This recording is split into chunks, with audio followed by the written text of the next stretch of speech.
Oh, what's up?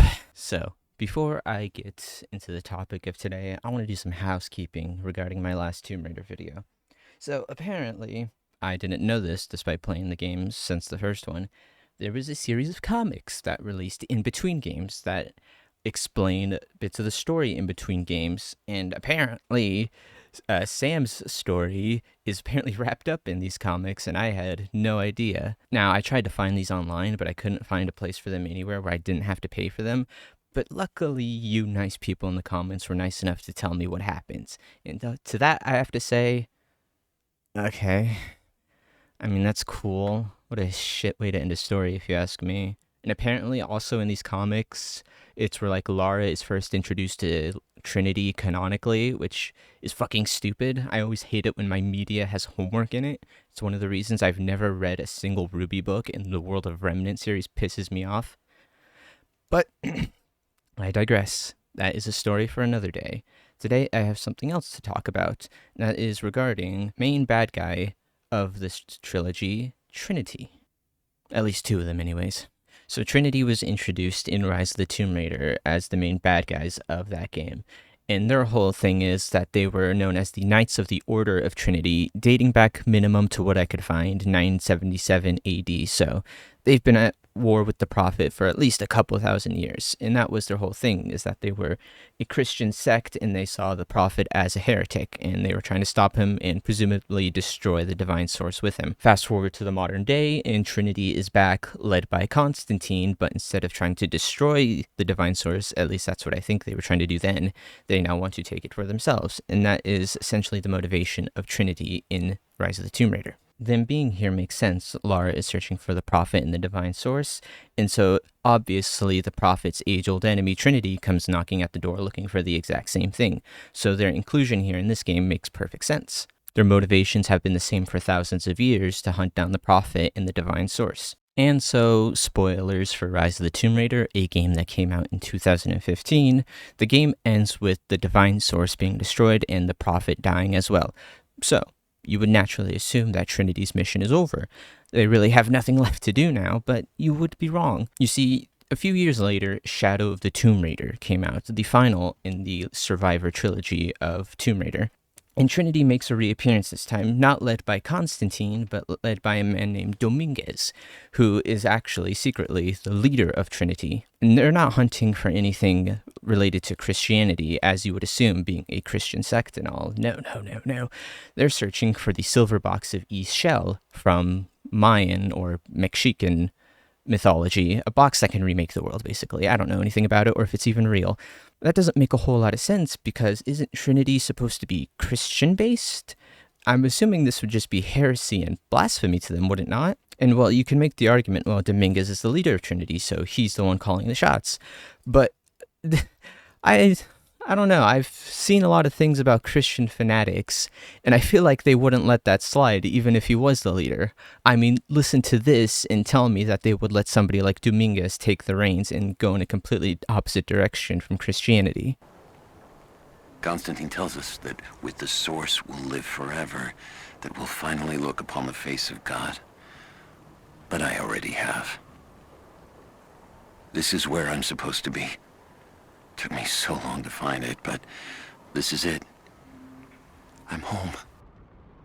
And then Constantine was there. He took my head in his hands and smiled. He told me he understood. He was like me once. I've sinned, but there could be forgiveness. I almost cried and kissed his feet. I will become what I was meant to be. For Trinity, for Constantine. Trinity being the main villain in Rise of the Tomb Raider makes sense, because their entire history is based around the legend of the Prophet.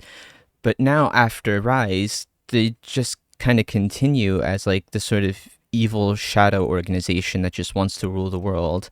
And they've really just become kind of like Abstergo from Assassin's Creed, with no real motivation other than complete world order, and that's kind of just really boring. I tried to looking up online to see why the writers decided to make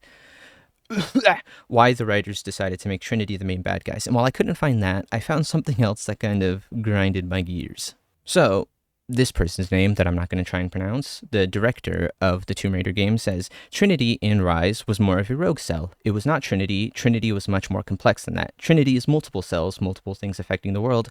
It was a powerful cell that she took down in the previous game. They're the rogue cell? I'm sorry, they're like the only cell that is still operating under Trinity's normal thing, motivations.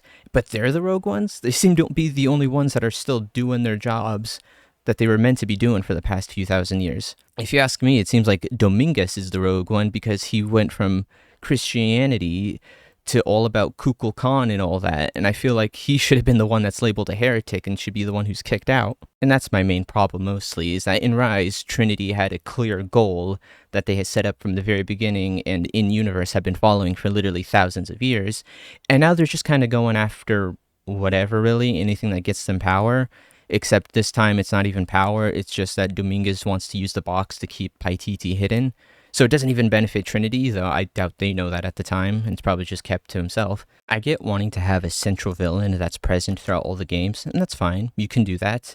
But when said group of people outlive their purpose after the first game they appear in, I think there might be a problem at that point, and you might as well just move on. And it's not like they can even exclude Trinity from Shadow the Tomb Raider. There's a whole nother way they could absolutely include them.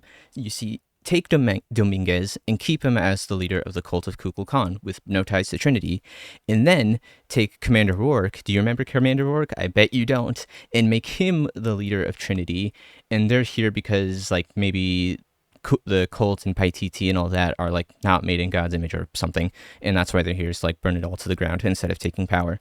And then you have Lara and her company, and so it's like this three-way all-out war between the three factions, and there you go. You have Trinity, but you also have the cult of Kukul Khan, who are doing their own thing, and so it actually still makes sense. Trinity's still keeping up its Christian roles, and the cult is doing their whole thing that I don't remember. With having Dominguez and Rourke be separate entities that are fighting for different things, it makes things a lot more interesting, because now Dominguez's whole motivation is a lot more simple since he has no ties to the outside world. He's simply just trying to protect his single home, and Trinity is still following its original values.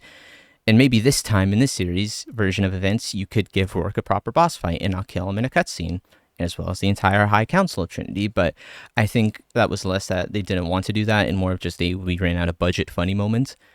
So I guess I can kind of forgive them for that. But, you know, maybe they could have just saved all the budget from swimming mini game parts and just added that to a boss fight or something. And so I'll just say the same thing I've been saying this entire time.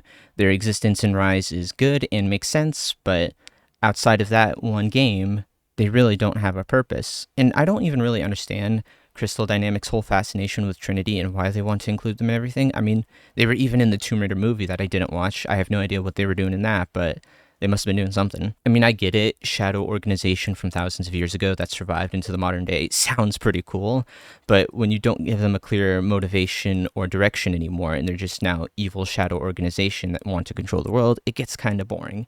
At least with the Christian aspect, it sounds like they're doing something for a greater good, or that they have some sort of higher purpose that they're trying to shoot for. So yeah, that's pretty much all I got. I mentioned this briefly in my last Tomb Raider video, and then someone commented saying I should cover it in like an actual video, so there you go. There's your shout out. Love you. While I couldn't find an in-universe reason for why Trinity is still here, I did try looking in the real world for why the writers wanted to do that. Couldn't find it either, so I think they just wanted to have a main iconic bad guy with a main iconic name and logo and all that, and I don't really think it worked out all that well, because who the hell even thinks about Trinity when they think of Tomb Raider? But yeah, that's really all I got. Also, Monochrome is better than Bumblebee. Eat my ass.